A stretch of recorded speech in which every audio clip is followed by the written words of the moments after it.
पूरे देश में खासकर बिहार एवं उत्तर प्रदेश में अरहर दाल सर्वाधिक लोकप्रिय है, लेकिन इसकी औसत उपज अच्छी नहीं है।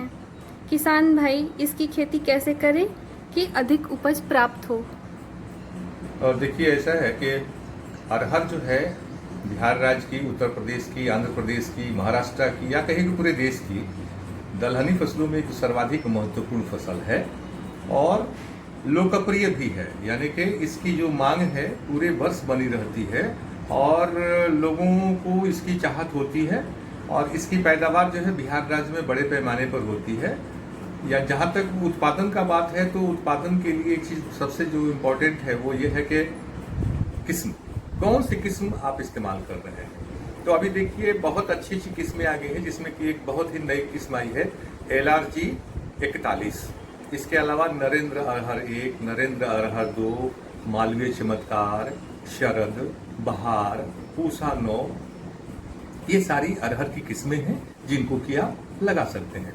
अरहर की खेती पूरे जून से लेकर के जुलाई तक की जाती है। हालांकि जून के अंत तक इसको कर देना ज़्यादा अच्छा रहता है। इसके लिए खेतों की जो तैयारी करते हैं, खेतों की तैयारी में जहाँ तक संभव है, अगर हो सके तो कंपोस्ट का इस्तेमाल हमको कम से कम 1 एकड़ में 4 से 5 टेलर कर देना चाहिए, तो ये ज़्यादा अच्छा रहता है हमारे लिए।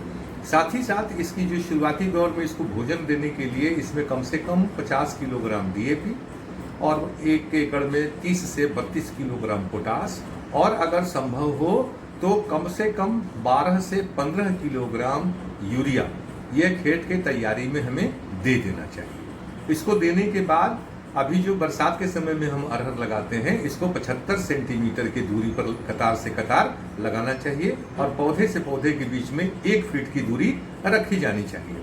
अरहर के साथ सहफसली के रूप में अगर हम बाजरा लगा देते हैं या ज्वार लगा देते हैं तो इससे अरहर में जो सूखने की जो समस्या होती है उसका बहुत अच्छा नियंत्रण होता है। और इसके लिए हम लोग क्या करते हैं कि अरहर के 3 लाइन 4 लाइन के बाद 1 लाइन बाजरे की भी हम उसमें लगाते हैं या ज्वार की लगा देते हैं।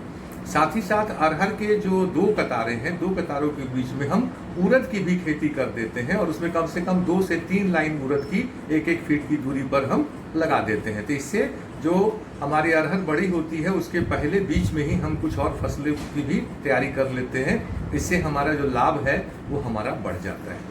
एक बात और ध्यान देने की है कि अरहर की खेती चूंकि सूखे खेतों में होती है, वहाँ पे पानी ज़्यादा नहीं लगता है, इसलिए वहाँ पे घास की समस्या बहुत ज़्यादा होती है।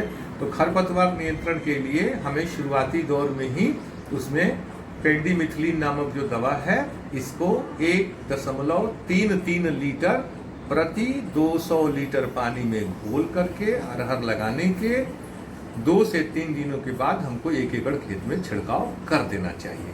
एक बात और है कि अरहर जब पौधा बड़ा हो जाए तो हमको उसकी बछनी भी कर देनी चाहिए। कहीं कहीं पर घने पौधे होते हैं उनको हमको निकाल देना चाहिए और बीच बीच में उसका हमको ध्यान देना चाहिए कि अरहर का विकास अच्छा हो रहा है। और जब अरहर की फसल थोड़ी बड़ी हो जाए, घुटने से ऊंची हो जाए, तो उसमें जिंक और बोरन का भी छिड़काव हमें आवश्यकता अनुसार कर देना चाहिए। अगर हम ऐसा करने में सफल होते हैं तो निश्चित रूप से 1 एकड़ से कम 8 क्विंटल से लेकर के 10 क्विंटल तक अरहर हम लेने में सक्षम होंगे और हमके बहुत अच्छा हमें लाभ भी प्राप्त होगा। धन्यवाद।